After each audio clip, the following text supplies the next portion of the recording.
जनक दुलारी कहाँ सो गई।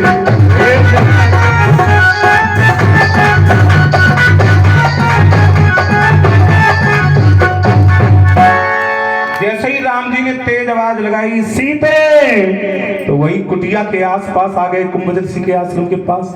शंकर जी ने ये आवाज सुन ली।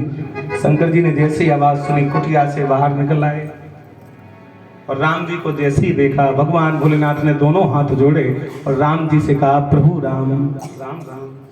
राम जी बोले, बोले भैया राम राम। दोनों में तो राम राम हो गई, लेकिन सती मैया थी पीछे। सती मैया बहक गई। सती मैया बोली, तुम्हें शर्म नहीं आ रही? क्या हुआ? क्या हुआ? वो छोटे छोटे लड़का अपनी घरवाली ढूंढ रहे हैं और तुम देवादिदेव महादेव होके इन बच्चों को प्रणाम कर रहे हो? भाई ये तुम्हें पहले राम राम करते तो मैं मान लेती, तुमने पहले इनसे राम राम की।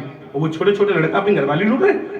शंकर जी ने समझाया, देवी वो छोटे छोटे लड़का नहीं, फिर कौन है? बोले वो भगवान है। मैं कभी भजन करता था ना, आप पूछती थी किसका नाम लेते हो, मैं इन्हीं का तो नाम लेता था, यही मेरे इष्ट भगवान है, ये परमात्मा है। सती मैया ने बात काट दी। बोले सुनो, अगर ये भगवान होते तो ये कौआ चलेंगे इधर पूछते कि सीता जी कहाँ है। अरे भगवान भोलेनाथ बोले, देवी वो पूछ नहीं रहे, वो लीला कर रहे हैं। सती मैया बोली, है बेकम लीला कर रहे हैं। हमने कहा तुमने आज ज्यादा पी है तो तुम ज्यादा लीला कर रहे हैं। लीला कर रहे हैं, मैं नहीं मानूंगी। फिर कैसे मानोगी? सती मैया बोली, मैं तो परीक्षा लेके मानूंगी। भगवान भोलेनाथ ने कहा, गजब हो गया, जो सारे संसार की परीक्षा लेते हैं उनकी ये परीक्षा लेने जाएंगी। बताओ।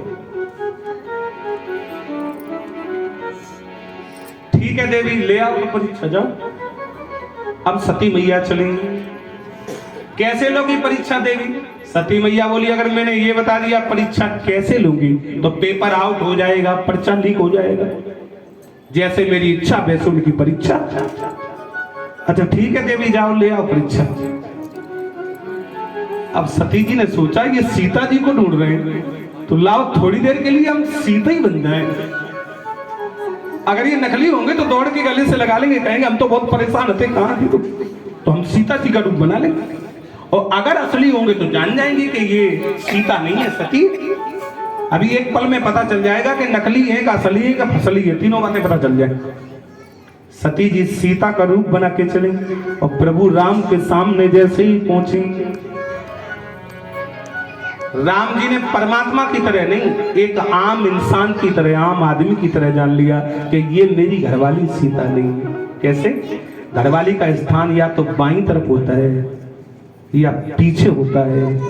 तो अगर ये मेरी वास्तव में सीता होती तो या तो बाईं तरफ से आती या पीछे से आती। और सामने स्थान होता है माँ का, सामने माँ को बिठाया जाता है और ये सामने से आ रही है, इसका मतलब ये दुनिया की कोई माँ है। जैसे ही सती मैया पास में आई, राम जी दोनों हाथ जोड़ के बोले, कसबन तुम फिर अकेली। हे माता, अकेली कहाँ घूम रही हो? आज पिताजी कहाँ है, भोलेनाथ कहाँ? सती मैया हुई सकुरल लगी। बोले हम तो सीता बने घूम रहे, तुम हमें अम्मा कह गए। सती शर्मा गई। जैसे ही लौट के भागी तो प्रभु राम ने फिर सती नहीं कहा, फिर कहा, हे दक्ष नंदनी। इसका मतलब समझ गए? राम जी ने कहा, हम तुम्हें अकेले नहीं जानते, तुम्हारे बाप को भी अच्छी तरह से जानते। दक्ष नंदनी संबोधन किया। सती जी ने जैसे ही आगे से नजर पीछे की तो राम लक्ष्मण के बीचों बीच में सीता जी का भी दर्शन हो गया। तुम क्या समझ रही हो सती? सीता मुझसे अलग है? सीता मुझसे अलग नहीं है, वो तो मैं लीला कर रहा हूँ, सीता तो मेरे साथ हमेशा रहती है। भैया अब सती बड़ी दुखित हो गई, दुखी हो गई। मैंने गलत किया आज अपने पति के साथ। परीक्षा लेने आई परमात्मा की, अब क्या करूं? सती पहुंची भोलेनाथ के पास। शंकर जी हंसने लगे, बोले और बताओ देवी, ले आई परीक्षा?